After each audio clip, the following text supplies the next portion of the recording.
Today, we're diving into the world of chess. It's a world where the queen is, hands down, the most powerful piece on the board. But ironically, the top ranks of the game, they've almost always been dominated by kings. We're going to explore that fascinating and often really challenging history of women in chess.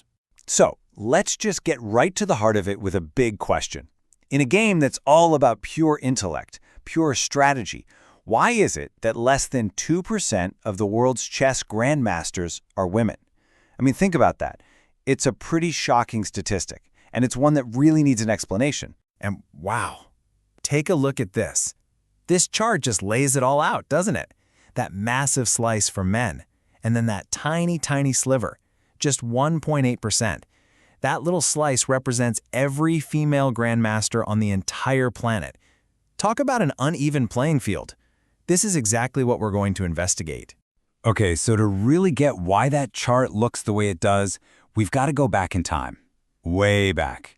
Because the reasons for this imbalance, they're tangled up in the history of the game and the rules of society itself. Just listen to this. This quote comes from a chess publication back in the 19th century.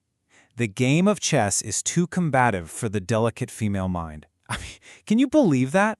This wasn't just some random guy's opinion. This was the prevailing attitude. It basically framed chess as a man's game, something women were supposedly just not built for. And that kind of thinking wasn't just talk. It was built right into the system. For decades. You look at the late 1800s, and women were literally shut out of the private clubs, the very places where you learned and got better. Then, in 1927, you get the first Women's World Championship. And that's a step for sure, but it also kind of cemented this idea of a separate and, let's be honest, unequal track. It took until 1978 for Nona Gaprindasheva to become the first woman to be awarded the official Grandmaster title. It was a long, slow road. So you can see, the key thing to understand is that this was never about a lack of talent. It was about all these systemic barriers. I mean, imagine it. You're excluded from the best clubs. You can't get good coaching. Society is telling you to go knit instead, and if you do make it to a tournament, you're the only woman there. The pressure must have been immense. The deck was just completely stacked against them. But here's the amazing part.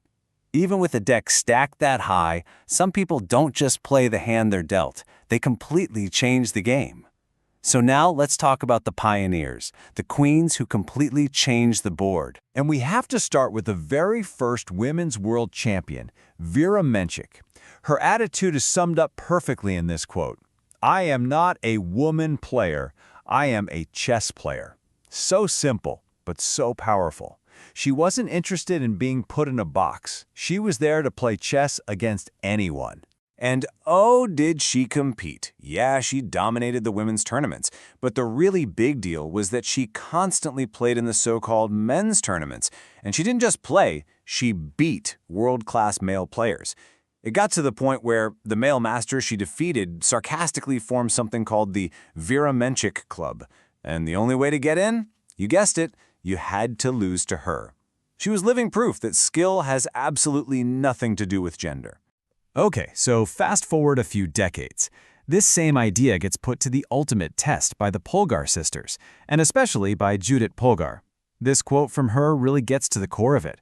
Her father had this radical idea that genius isn't born, it's created, and that gender has zero, absolutely zero, to do with it. And he didn't just believe it. He turned it into a full-blown educational experiment. He taught his daughters chess from when they were tiny, like 5 years old. He made them compete exclusively in the open tournaments, not the women's sections. It was just this intense focus on one thing, becoming the best. And the result? Well, the result was that in 1991, at just 15 years old, Judith Polgar smashed Bobby Fischer's long-standing record and became the youngest grandmaster in history. What the Polgar story really did was prove the hypothesis, right? Judith's entire career is just this massive, flashing sign that says the performance gap in chess was never about gender. Not at all. It was about opportunity. It was about support. It was about belief. Period. Okay, so that brings us to the present day. Things have definitely changed. You don't see quotes like that one from the 1800s anymore. But does that mean the board is finally level? let's take a look at the challenges in the modern game. What's really interesting is how the battlefield has just shifted. The old walls, like being physically locked out of a club, have mostly come down. But now there are new hurdles.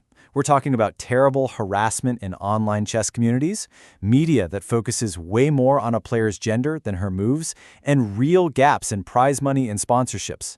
The fight is still on. It's just happening in different places. But it's not all bad news. Far from it. Look at this growth. Despite all those modern challenges, the number of FIDE-rated female players is exploding. I mean, from about 5,000 in the mid-90s to projected 35,000.